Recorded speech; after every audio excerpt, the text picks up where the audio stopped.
આજના વિડિયામાં ભારતમાં થતા તહેવારો, વ્રતો, એના ઉજવણા, આ બધું કઈ રીતે પેલા થતું અને અત્યારે શું કઈ રીતે થાય છે, એ બધી જ માહિતી આજના વિડિયામાં આપીશ, જે તમે અંત સુધી જોજો. અને વ્રતનો મહિમા શું છે, આ બધી માહિતી આજના વિડિયામાં સાંભળજો. સદા ભવાની સહાય કરો ને ગૌરી પુત્ર ગણેશ, પંચદેવ મળી રક્ષા કરો, ગુરુ બ્રહ્મા વિષ્ણુ મહેશ. મારું નામ પુષ્પાબેન છે અને મારી એ ચેનલમાં આપનું સ્વાગત છે. સબસ્ક્રાઇબ કરો મારી ચેનલને અને બેલના બટનને ક્લિક કરો મારા લેટેસ્ટ વિડિયો સૌથી પહેલા જોવા માટે. ભારતમાં દરેક મહિનામાં કોઈ ને કોઈ વ્રત તહેવાર આવતા જ હોય છે. તેના ઉજવણામાં વ્રતમાં ઘણો ઉત્સાહ રહેતો.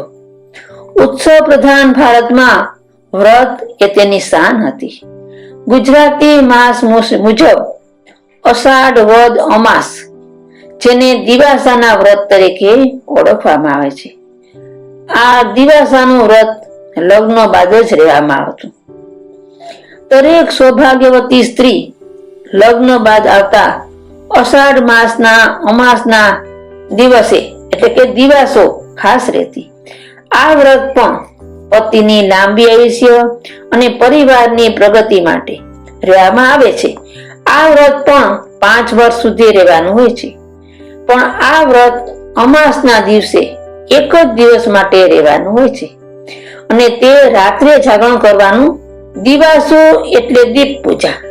આ વ્રતમાં પણ ઘઉંના જુવારા વાવવામાં આવે. તેની પૂજા પણ શિવ મંદિરે કે દેવી મંદિરે જઈને કરવામાં આવે. આ વ્રતની પૂજા સાંજે 4 થી 5 વાગ્યાની આસપાસ કરવામાં આવે. પૂજા સામગ્રીમાં નાગરવેલના પાન, ઘઉં, ચોખા, 5 ફળ, દિવાસાનો પડો અને ધૂપ દીપ આ બધું લઈને મંદિરે પૂજા કરવામાં આવે. રૂની માળા, જેને કંકોલા કહીએ છીએ, એ લઈ જુવારાની પૂજા થાય. આ વ્રતમાં પણ મોડું એટલે કે નમક વિનાનો ફરાળ કરવામાં આવે. આ દિવસે અનાજ જમવામાં આવતું નથી.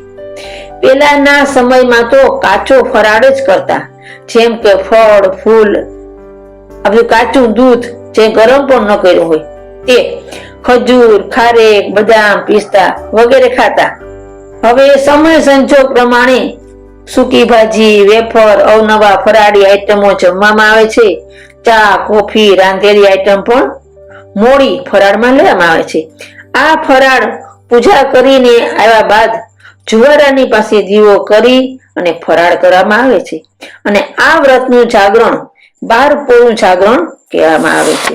12 પોળું જાગરણ એટલે કે 1 રાત અને 2 દિવસ સુધી ઊંઘવાનું નથી હોતું. આ વ્રતમાં પણ વાર્તા સાંભળવામાં આવે છે. અને એક જ દિવસનું વ્રત હોવાથી બીજે દિવસે એટલે કે શ્રાવણ સુદ એકમના દિવસે સવારે મીઠા વાળું ભરે ભાણે ભોજન કરી શકાય, પણ સાંજ સુધી જાગવું પડતું. આ રાત્રે પણ લોકો રાસડા લેતા, ખો માટલી રમતા, ઊભી ખો, બેઠી ખો, લંગડી દાવ, કાંચી ઠબુના જાગરણ, કાંચી ઠબુનું નાટક, હેલાડો ગાવા જતા, ફટાણા ગાતા, કીર્તન ગાય અને ઉત્સાહથી જાગરણ કરતા. પાટલીના પાનાનો જુગાર પણ રમતા. ઘરના પુરુષો પણ જાગરણ કરાવતા. સગા સંબંધીઓ જાગરણ કરાવવા ખાસ આવતા અને જાગરણનો આનંદ લેતા. હવે તો ટીવી, વિડિયા આવી ગયા એટલે જાગરણનું મહત્વ ઘટ્યું છે. લોકો ઘર મેળે જાગરણ કરી લે છે. મોટે ભાગે તો સ્ત્રીઓ વ્રત રહેવાનું ટાળે છે અને જે સ્ત્રીઓ રહે છે તે 12 વાગ્યા સુધીનું વ્રત જ રહે છે. હવે સગવડતાનો ધર્મ આવી ગયો છે.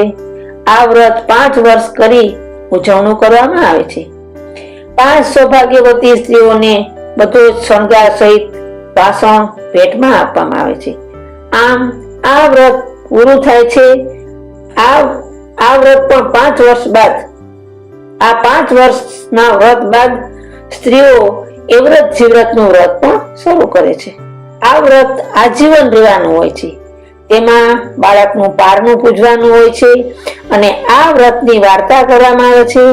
મોટે ભાગે 5 વર્ષમાં નાનું બાળક તો હોય જ, તેથી પછી જે વ્રત રહે તે એ વ્રત જીવ્રત વ્રત કહે છે. તેમાં બાળકની દીર્ઘાયુષ્ય માટેનું વ્રત કહેવામાં આવે છે. 4 માતાજીની વાર્તા કરવામાં આવે છે. વ્રતનું ઉજવણું નથી હોતું.